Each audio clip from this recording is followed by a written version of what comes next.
69% off his passes in the postseason. Here's Kat on what the support has felt like in the city of New York during this playoff run. It's been an honor to be part of this team, be part of this organization that's bringing the word hope back to the city. To have the Knicks be where we're at right now and to be so respected in the city. I've talked about it on the Jadakiss and Fat Joe podcast. The greatest currency you could earn in New York City is not money, but it's respect. And to have the respect of the fans in the city, we're rich beyond belief here in the city. Stephen A. very grateful and reflective Karl Anthony Towns there, talking about what these fans have meant to him and how the support has fueled this run. Did you like his comments there, and how'd you hear him? I loved him. He was right on the money, but I think that, as thankful as he is to the city, we need to be thankful to him. We need to be thankful to Jalen Brunson. We need to be thankful to the Knicks for what they've given us because of this effort, this commitment. And Karl Anthony Towns stands out above the crowd at this particular moment in time, not just because of how he's played, but how you juxtapose that to what the Knicks would have been if they had Julius Randle instead of him. It's not to knock Julius Randle because Julius Randle could play and he was a workhorse, and obviously he gave a lot to the New York Knicks.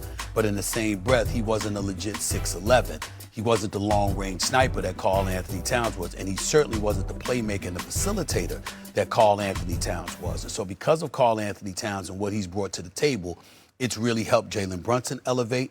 It's helped put a spotlight on Worldwide West and Leon Rose and their vision for the New York Knicks. It's helped let loose Mikal Bridges with a Josh Hart, with an OG Anunoby even more, and along with the Knicks bench, because you've got a playmaker at the forward spot that could be a facilitator and could be somebody out there that could do a multitude of things, whether it's scoring inside or scoring outside, it's facilitating, and obviously rebounding and playing some defense as well. You just look at the New York Knicks right now. Karl Anthony Towns is absolutely right. The greatest currency you can earn is respect. You know what? We got to look at you and we got to know that you're going all out and that you're bringing it and you're doing everything you can to make it happen. And you're maximizing your potential. We didn't see that a lot, Cam, with looking at the New York Knicks throughout the first 3 quarters of the season. We were still looking for something. But in the latter half of the season, they amped it up, and especially come playoff time, they amped it up. And now we sitting up there, we on the verge of a championship. Win, lose, or draw.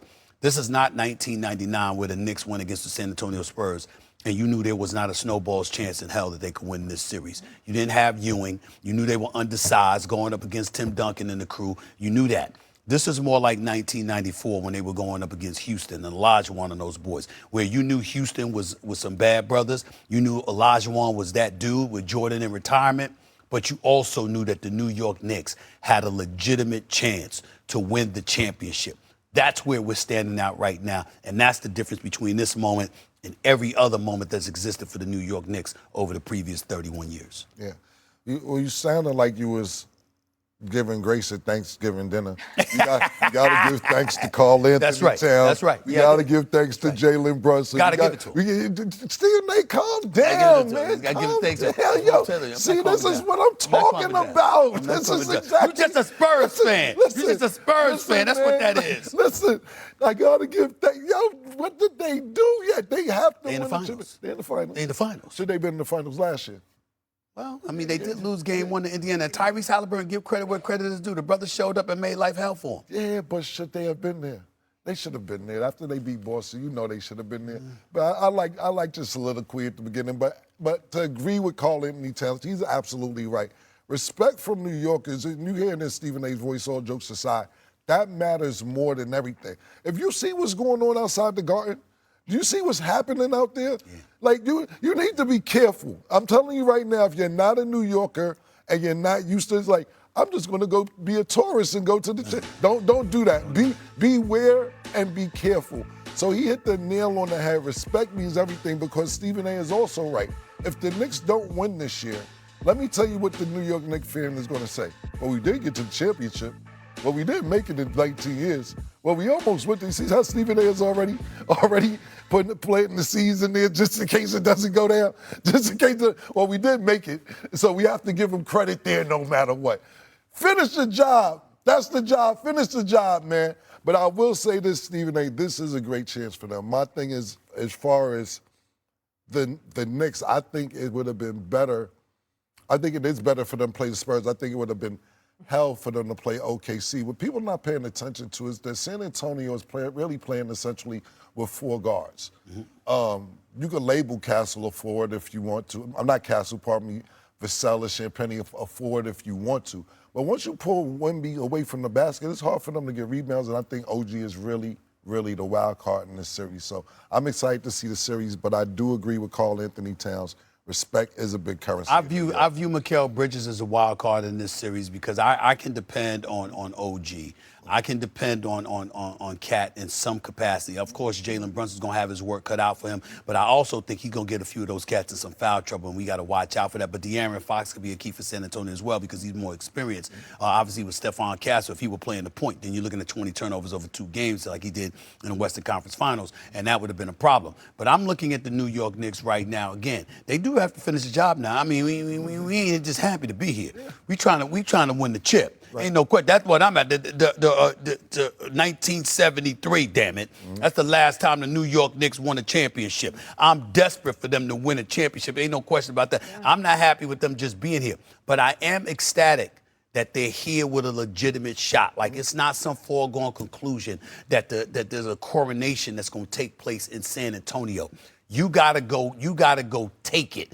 Either team it is. It's that much of a potential pick'em series, and that's what I'm loving about this. When you guys are talking about this, I mean, we're showing videos of Knicks fans all over 7th Avenue, and one of my favorite things to see right now are those compilations of people just going absolutely berserk outside of MSG. Donovan Mitchell, we aren't delivering to your house anymore. All of those incredible, fun moments that they're all sharing as a fan base.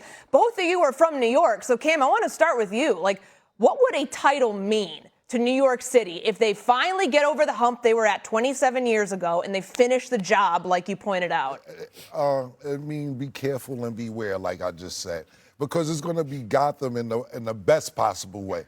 Listen, the New York Knicks win a championship this year, right? And then they don't win next year.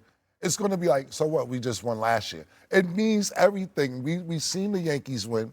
We've seen the Giants win. We've seen the Rangers win. We haven't seen the Jets. I haven't seen the Jets or the Islanders. No, not since 1969. Yeah, exactly. Right. I even seen the Mets win in the 80s. Yes. But we haven't seen the Knicks win. I'm not old enough to see the Knicks win. And this means everything. New York is a basketball town.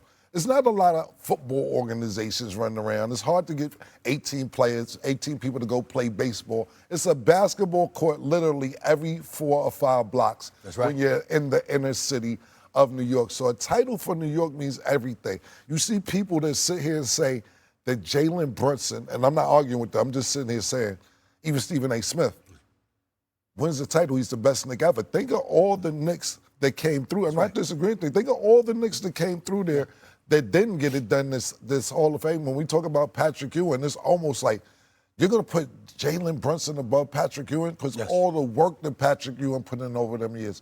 You know, you bring up Bernard King. It's a lot of people who came. Stephon Marbury, even though Carmelo Anthony didn't have a lot of help.